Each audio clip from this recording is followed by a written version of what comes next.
Guys, this isn't supposed to be how it works. I talk about Sonic, you all laugh at me, and we agree I never do this again. But you had to go and make my Ring Racers video one of my best performing videos to date. So my hands are tied and we're talking about the blue rat some more. Happy? This is a joke. I'm very thankful you guys seem to like that video. I liked it a lot. But I still hold true what I said in that video. I'm not a Sonic fan, so it would ruin the narrative if I played a mainline Sonic game this early. I gotta wait until at least like 5,000 subscribers.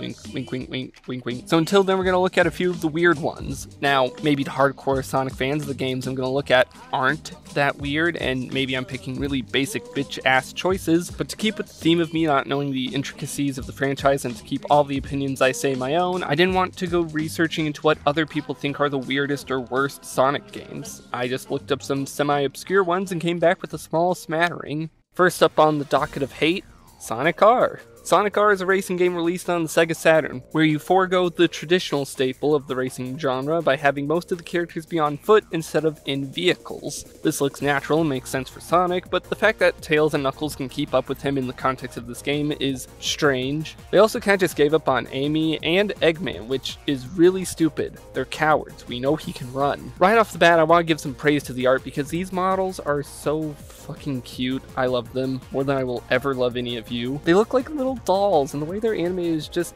too adorable. The music, also great.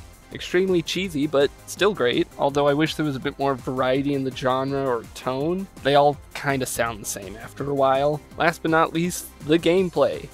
It sucks. I really wanted to like this game. The idea of a Sonic racer where Sonic is on foot and you race through courses that aren't built like regular racetracks and are a little more like small looping 3D platformer levels sounds like it'd be great. The problem is the everything. The controls are just not having a good time, which is the biggest thing you gotta get right with the racing game or it all falls apart. You can accelerate, you can turn harder, you can jump, and you can use character specific abilities. And that's it. No drift, no item button, nothing. Hell, there's not even a way to reverse, so if you get stuck on a corner or go off the road to grab an item you see, you gotta awkwardly turn in place to get back on track. Not a huge deal when you race normally, but it is if you want to collect the coins and emeralds used to unlock stuff. But you shouldn't go for unlockables, this game is piss. And like I said, no item button because, in a baffling move by the devs, there's barely any items and they all activate automatically. The item boxes only give you rings, 2 types of shield, and a speed boost, and none of them are really worth a damn. Rings can open gates for collectible items or can be used for tiny boosts on dedicated little auto run sections. Ring Racers, this is not. And the speed boost is kinda just there. The shields are pretty useless because if you listen to the list of items from a few seconds ago, there's no combat items. Apparently you can attack other players when you're close to them, but the computer racers I played against never tried this the few times I was close to them, and Eggman has missiles he can fire off, apparently, but since I again didn't see the computer do this, it made the shields useless. So we have the most bare bones basic control scheme and items that barely affect the gameplay. The game then hits us with its third trap card of crap by revealing that there are only 5 racetracks in the entire game. This game came out in 1997. 97! Super Mario Kart and Mario Kart 64 had already been released by this point, and Crash Team Racing was only 2 years away. Gran Turismo released the same year and had 11 tracks. How the hell do you do a racing game with only 5 tracks? And I'm not trying to compare it to Mario Kart because I want it to be more like Mario Kart. I don't want that. I want it to be unique, but I also think releasing an arcade racing game with only 5 racetracks in total to play on is laughable. Pathetic even. That sounds really mean, but it's true. And to top it all off, the 5 tracks aren't even that great. I suppose they work best in this game. I couldn't imagine them being easily portable to other racing games, but that's not saying much when the layouts look like spaghetti backwash. Look at these maps. Look at them! I genuinely felt like I wasn't going the right way most of the time. The arrows on the course and the way the tracks are laid out gave me eye ache, and the only time I knew I was absolutely going the wrong way was when the game told me. This whole game reeks of underdevelopment. Doing some surface level research, it was made in about 9 months and was the only original Sonic game on the Saturn, which leads me to think Sega was pushing Traveler's Tales to get the game out quickly so they'd have something Sonic related out on the Saturn that wasn't just a port or a compilation. This is just my own theory. I'm not claiming Sega Sega actually did that, but if that is what happened or something similar, then I think this game would have been great given more time or focus on making a good game rather than pushing something out quickly. You don't rush a baby, just like you don't rush a video game. It'll come out wrong. I think my thoughts can be summed up perfectly with this image I got on my Twitter For You page literally one day after recording the Sonic R footage.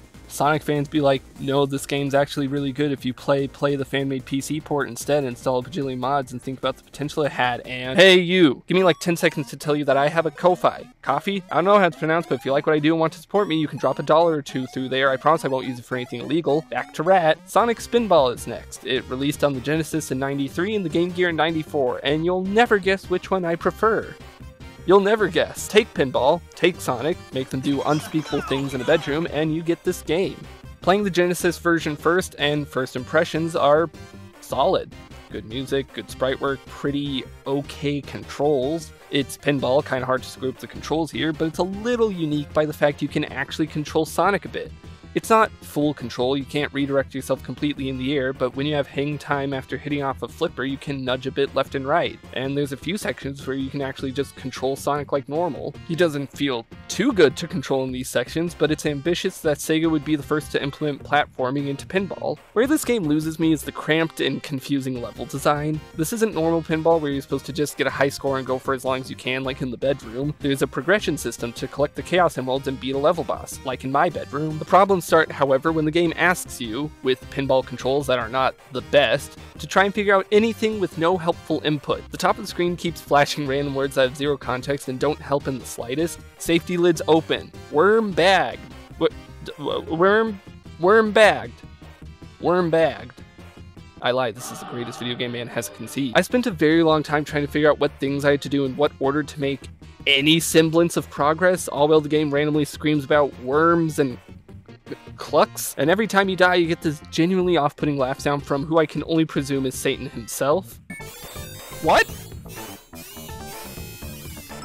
What is that demonic laugh that just played? Doesn't help this game is very unforgiving at times. My biggest issue with most virtual pinball games is that pinball in and of itself is designed to be unfair and randomly have you lose so that arcades can munch away at your quarters. But then that difficulty is reflected in the virtual already paid for pinball game. So instead of me thinking, well, I want to spend more money on this so I can prove I'm cool and have my name up on this pinball machine, I think, well, this game is shit. Admittedly, after you actually figure out how to get the Chaos Emeralds, it's not that difficult to obtain them. Sadly, the recording session where I did figure it out got corrupted, as you can see on screen, so you'll sadly not get my live reaction to the first world's boss and his sound effects.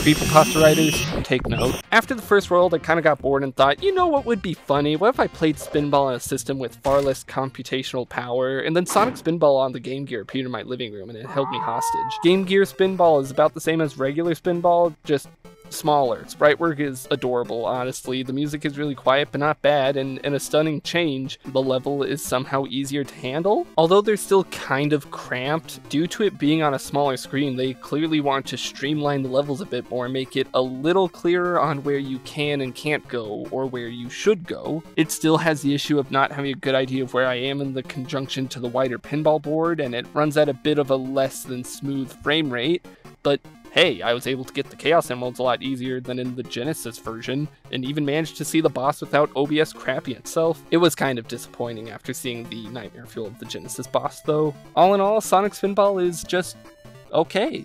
It's not awful, but it's not going to scratch any pinball itches you pinball bitches may have, but if I had to pick one version over the other, honestly the Game Gear version. The smaller size and slightly stuttery feel is worth it for level designs that are a bit less headache-inducing. And for this amazing Sonic crouching sprite, I love this thing. Frame it up, put it in a museum. Up next, the Tails games on Game Gear. 2 of them. The first being Tails Sky Patrol, and it sucks, and I hate it. Side-scrolling shooter game, but you use a giant ring. Not an awful idea, but what is awful is that Tails is an idiot and won't put the damn ring away, which gets caught on random objects throughout the level. What makes this so bad is I genuinely can't tell if the devs want me to use the items or not. Sometimes they seem like they were intended to make me go faster, and some are just annoying. I'm not even talking about the ones that are obviously obstacles. I mean the ones that seem like they were supposed to help me. Like this minecart, why is this here? In any other game, this would be some kind of auto-moving section where I'd have to time jumps or shots or something, but no, I just get glued to the minecart and get awkwardly dragged along its track into my death. And if the visuals aren't enough to clue you in, it controls like more vulgar bodily excrements. The automatic move speed is sluggish, but when you move on your own, it's way too fast for how cramped the levels are, so you have to constantly stop and go, which kills any momentum you might be able to build up. You can only shoot right ahead of you, making it super fun when there's enemies above or below you, and you can't stop moving, so you better be quick with breaking any blocks in the way. And in a really annoying move that spins my balls, get it, you instantly die if you touch any part of the ground or walls, because as we all know, foxes belong in the air. Yeah, I gave up with this one quickly. Maybe it gets better, but if I have to sit through this shit, it's not gonna be worth it. Finally, Tails Adventures, a slower platformer revolving around defeating enemies, exploring the levels, and collecting inventions to progress further. It's actually a fun time. I believe this is classified as a Metroidvania, which I'm typically not too big of a fan of, but this one's alright. It controls well, they balance Tails' flying power to not be broken, the list of inventions looks pretty intensive, the sprite work is great, and honestly on par with the original Sonic trilogy on Genesis. The levels are pretty fun to go around, they aren't too easy, but they aren't like annoying. The enemies can be a little weird to deal with, but once you figure out the arcs your bomb can take, they're not that difficult to deal with. I don't really have a lot of bad things to say other than it's not quite the usual genre I play, but that's less of a criticism and more of just my personal taste. And even then, I still enjoyed playing a couple levels. At the very least, it's easily the best Sonic game I played for this video, and fuck it, here's a tier list of all the other Sonic games I took a peek at today, and if by some unholy reason you guys want me to play more Sonic games, I'll slowly add them to the tier list every time I do. Maybe someday I'll have every Sonic game on here,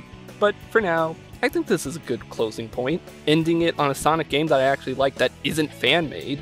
Seems to me that maybe there are some parts of the Sonic games I do enjoy, unironically, and who knows, maybe in the future I'll find more Sonic games I enjoy. Ring Racer still smokes every other game on here though.